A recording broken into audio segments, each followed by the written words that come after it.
Bueno, en la semana transcurrió el primer Foro Mundial del Pensamiento Crítico, lo organizó Claxo. Trascendió mediáticamente, sobre todo en los medios opositores, en honor a la verdad, cuando fueron los discursos, las intervenciones de Cristina y de Dilma.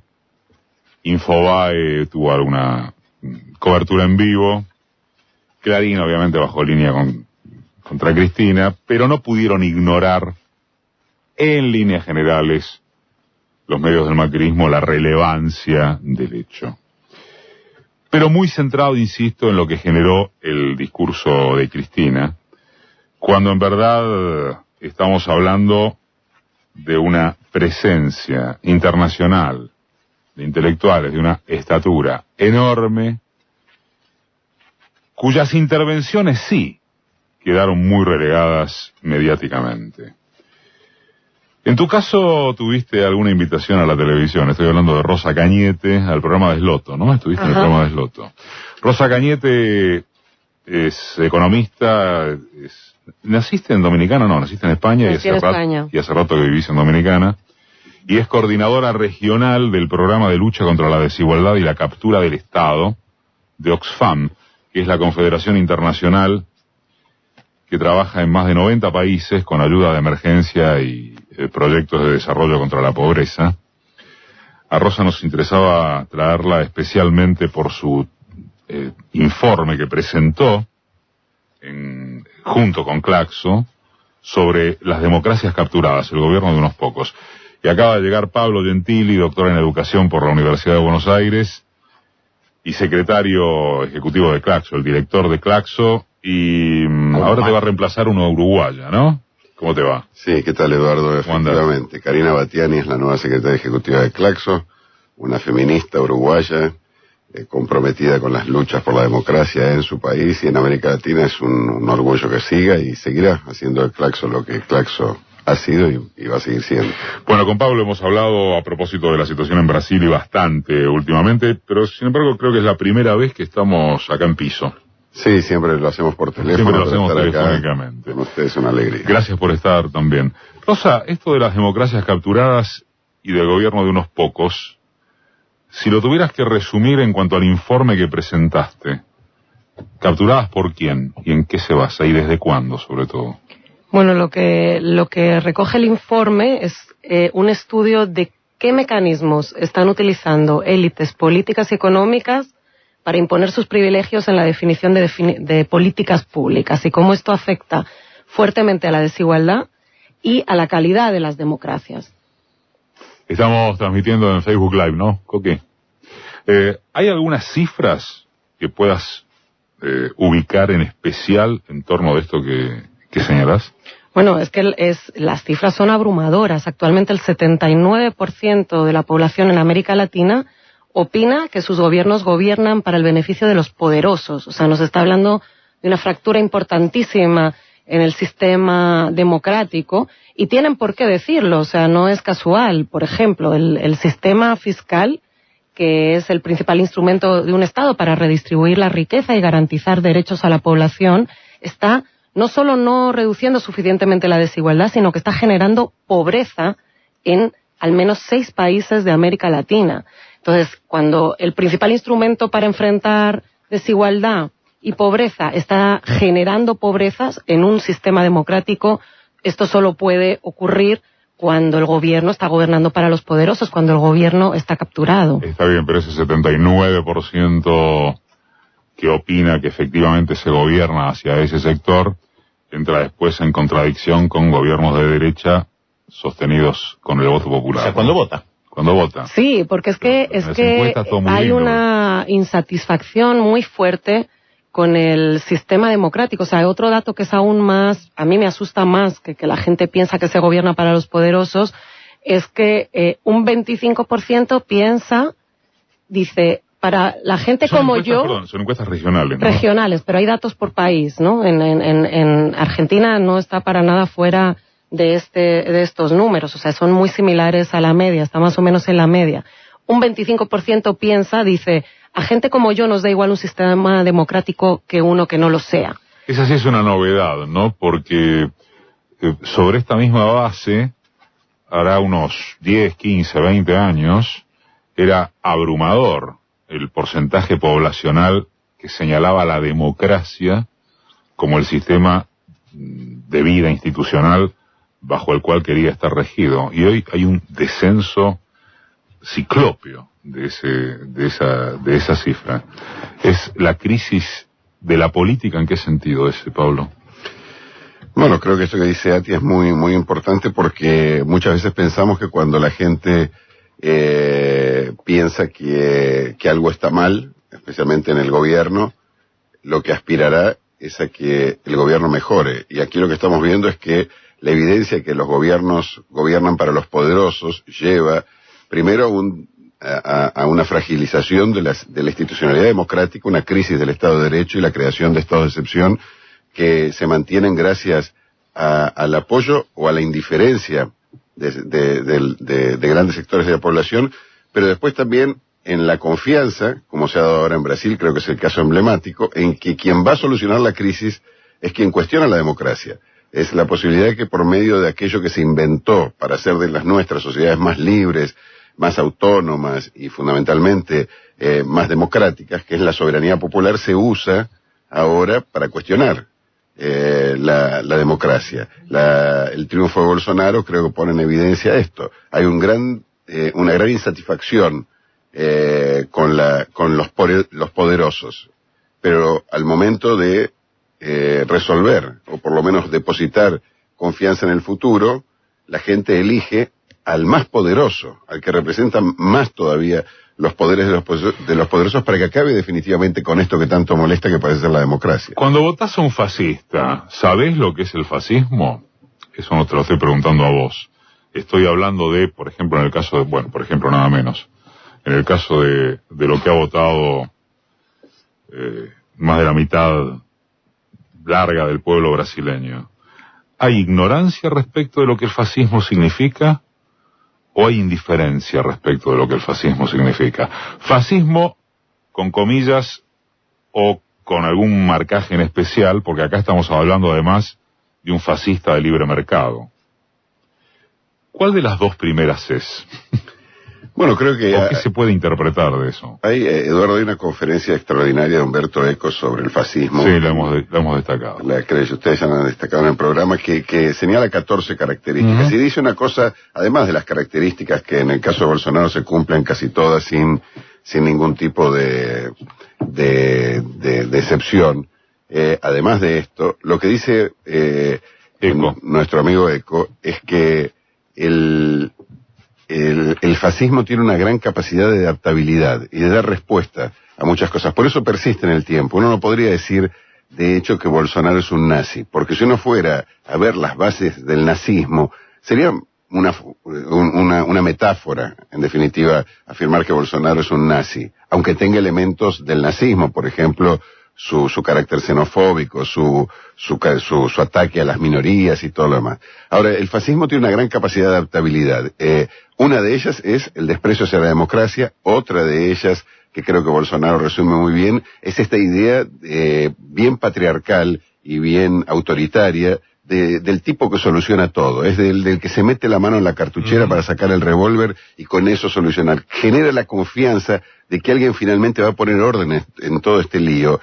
Y para eso es necesaria una personalidad fuerte, una figura fuerte. Y en Brasil los militares tienen esta fama. Han pasado 21 años en una dictadura militar brutal, pero han salido de la dictadura con la idea de que ellos son la fuerza del orden.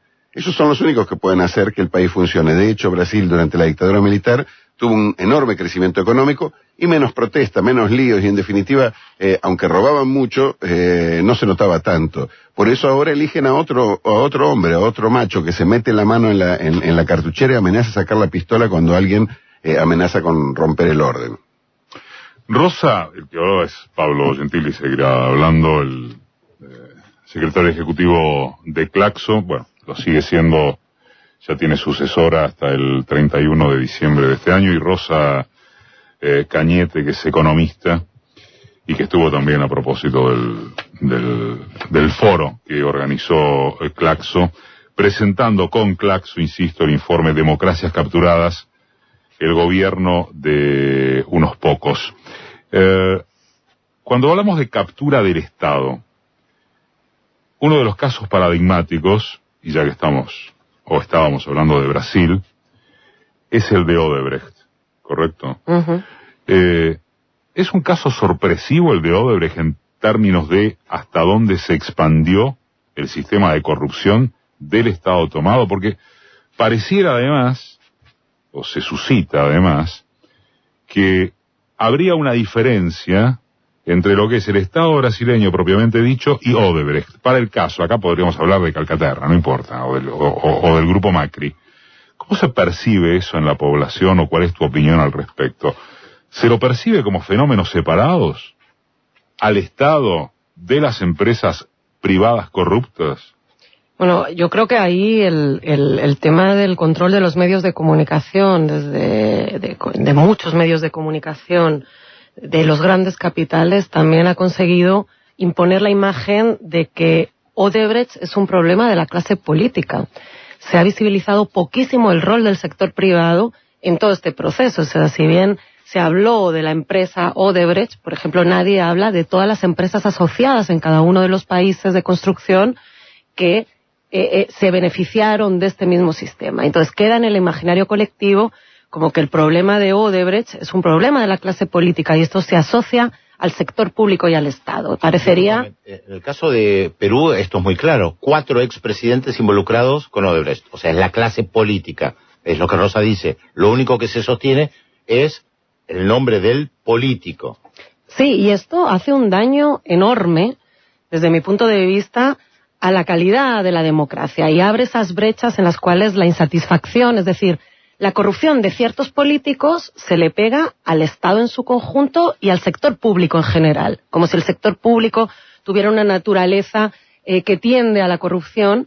Nadie habla de cómo el sector privado también es corrupto y por lo tanto muy a menudo juega esas mismas prácticas y esto castiga a la democracia. Macri en la Argentina, ¿no?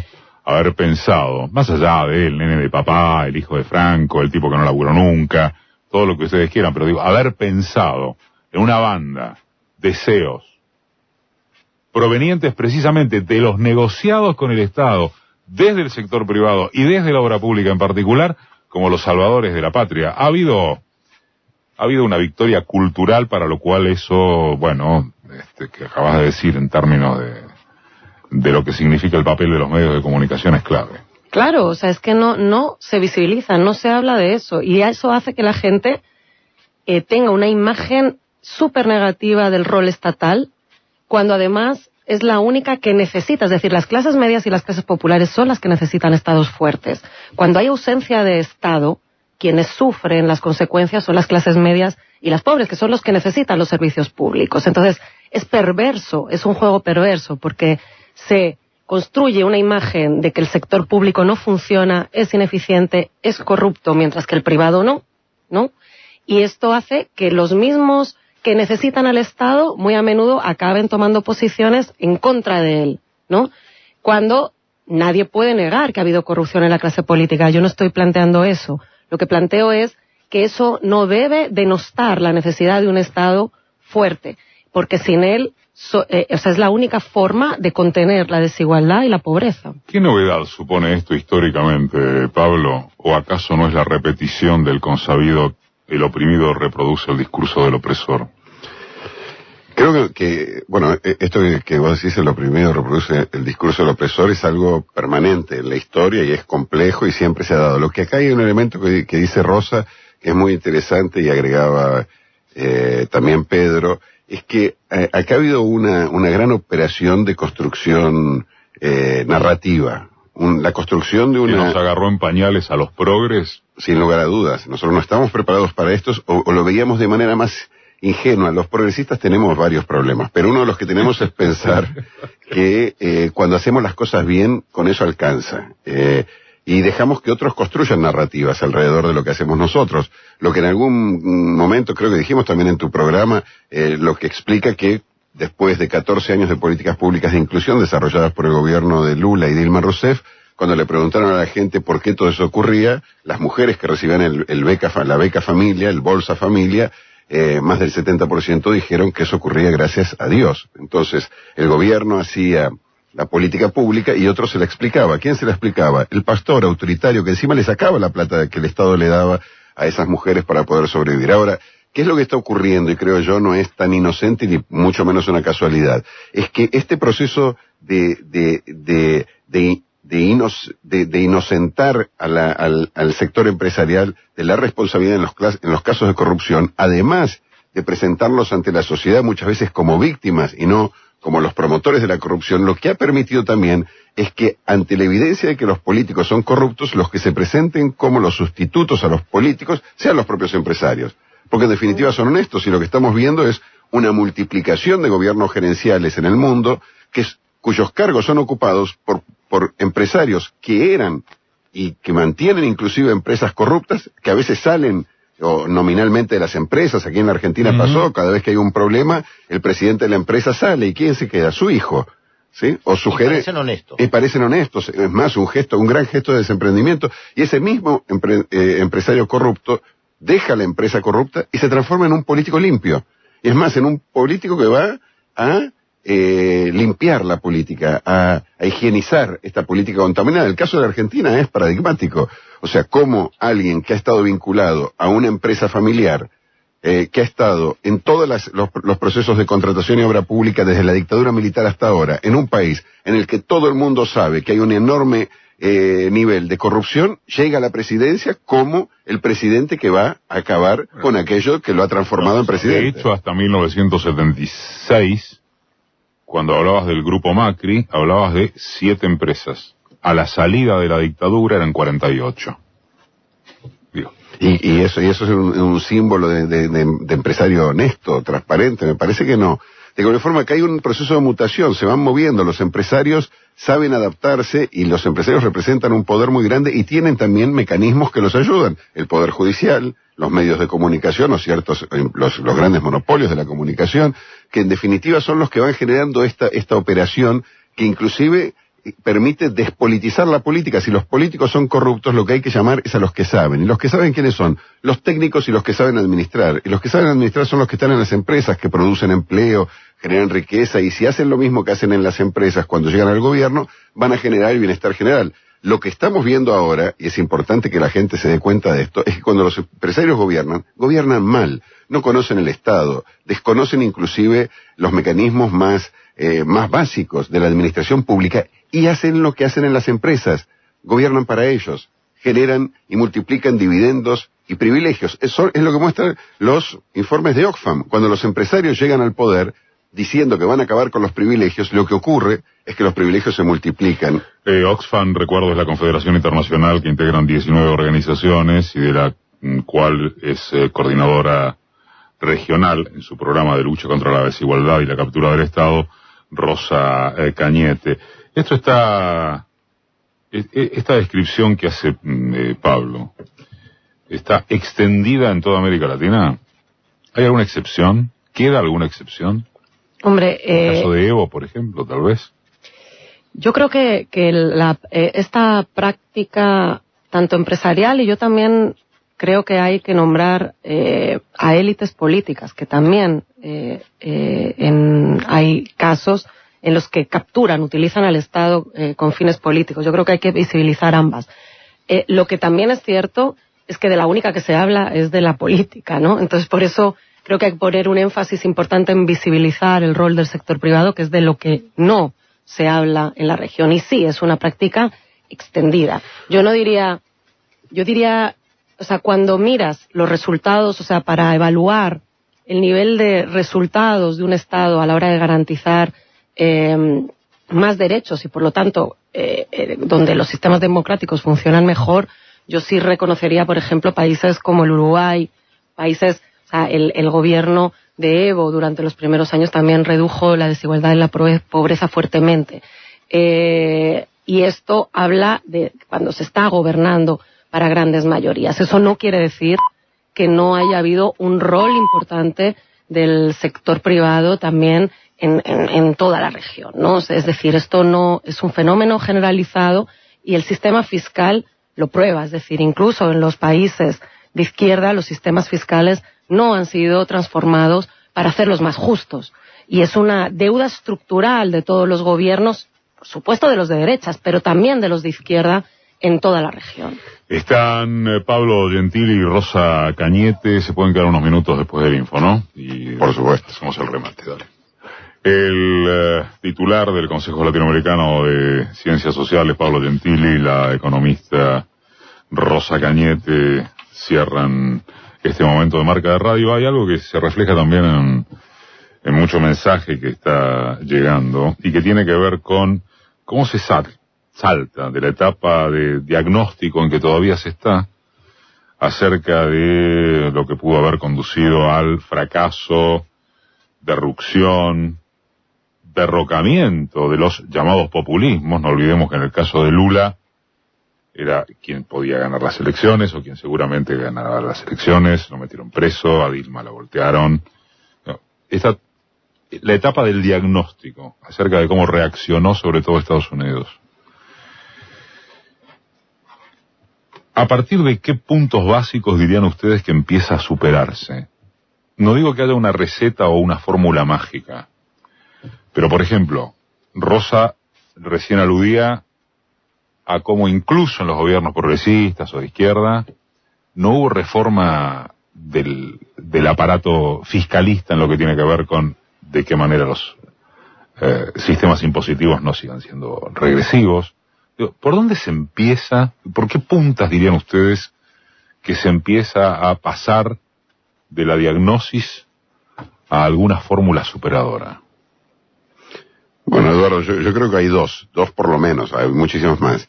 La primera es no ponernos a discutir solamente qué vamos a hacer cuando lleguemos al gobierno de vuelta, porque primero tenemos que ganar elecciones para llegar al gobierno. Y la primera pregunta sería cómo hacer que se ganen elecciones en este contexto en donde ganan elecciones los neofascistas o figuras desconocidas de la política que en pocas semanas derrotan a figuras heroicas de nuestra política. Algo ha pasado.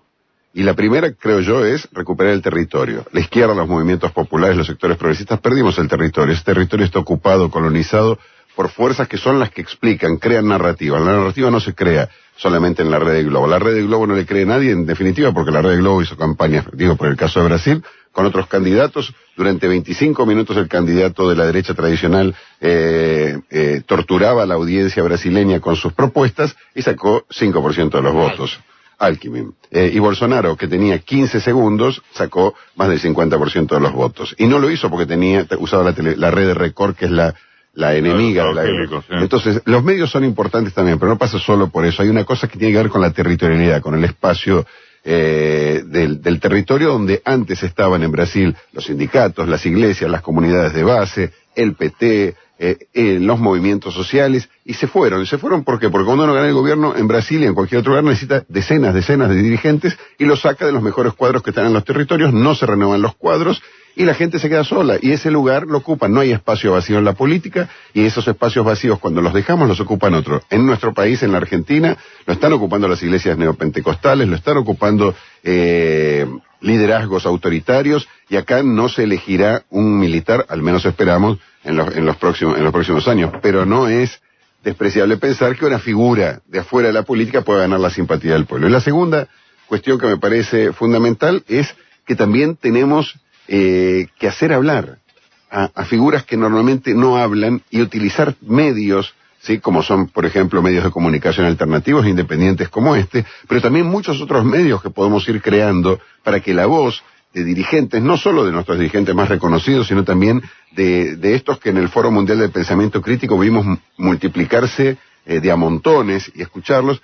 digan lo que piensan y conversen, dialoguen. Yo estuve ayer en la Villa 21 y fue extraordinaria la posibilidad de crear diálogos y de cómo esos diálogos, que a veces transitan en lugares casi semiclandestinos, se puedan multiplicar, ampliar, diversificar y llegar a la gente. Por lo tanto, ocupar el territorio y construir discurso, porque si no hacemos eso, no ganamos las elecciones. Al mismo tiempo, pensar qué vamos a hacer cuando ganemos las elecciones. Pero primero hay que reconstruir un vínculo entre la gente y el progresismo. ¿Vos, Rosa? Bueno, lo que pasa, por ejemplo, en el informe que acabamos de lanzar, se delinean un montón de propuestas de reformas políticas que conseguirían limitar estos 11 mecanismos que hemos identificado, ¿no? El lobby es un mecanismo, hay que regular el lobby. El financiamiento partidario es un mecanismo, hay que regular el financiamiento partidario. ¿Qué ocurre? Que todas estas reformas tienen un techo de cristal. ¿Por qué? Porque quienes las tienen que aprobar son ejecutivos, parlamentos, y ser aplicadas también por sistemas judiciales que muy a menudo están capturados por intereses de élites. Por lo tanto, toda la serie de reformas institucionales que hay que desarrollar, como bien plantea Pablo, necesita una movilización social y política ciudadana que empuje tanto en la construcción de ese corpus común como en apoyar propuestas políticas que ganen elecciones y que puedan, por lo tanto, poner en marcha esas reformas. Pasa que eso te lleva necesariamente, vale que no digo que lo vamos a desarrollar ahora, ni muchísimo menos, a la pregunta de, está bien, vos hablabas, por ejemplo, antes de la calidad de la democracia. La democracia, otrora denominada como burguesa, democracia liberal, ¿no marca un techo respecto a hasta dónde podés avanzar? Ya sé que es muy jodido, pero ese es uno de los temas que tenemos que encarar, o sea, cómo podemos ser democráticos y al mismo tiempo realizar una crítica a la democracia, no tenerle miedo, porque lo contrario a esto, la contracara de esto, es lo que hicimos cuando estuvimos en el gobierno, es pensar que la democracia se defiende a sí misma, y la democracia no se defiende a sí misma, lamentablemente. La democracia necesita de defensores, y los defensores tienen que ser aquellos que sean capaces de demostrar que fuera de la democracia no puede haber nada, pero también para que dentro de la democracia haya cosas buenas, positivas, que generen y amplíen derechos, bienestar del pueblo, es necesario tener buenos gobiernos, y los buenos gobiernos son los gobiernos de izquierda, son los gobiernos del progresismo, son los gobiernos que en definitiva multiplican horizontes de felicidad para el pueblo. Gracias a los dos, muy amables por haber venido. Gracias a ti. A vos, Rosa, a vos, Pablo. ¿Qué haces? ¿Te vas? ¿Hoy te volvés a Brasil y volvés la semana que viene? Hoy vuelvo a Brasil, la semana que viene vuelvo. Hace 25 años más o menos. Más o menos, pero bueno, continuamos así.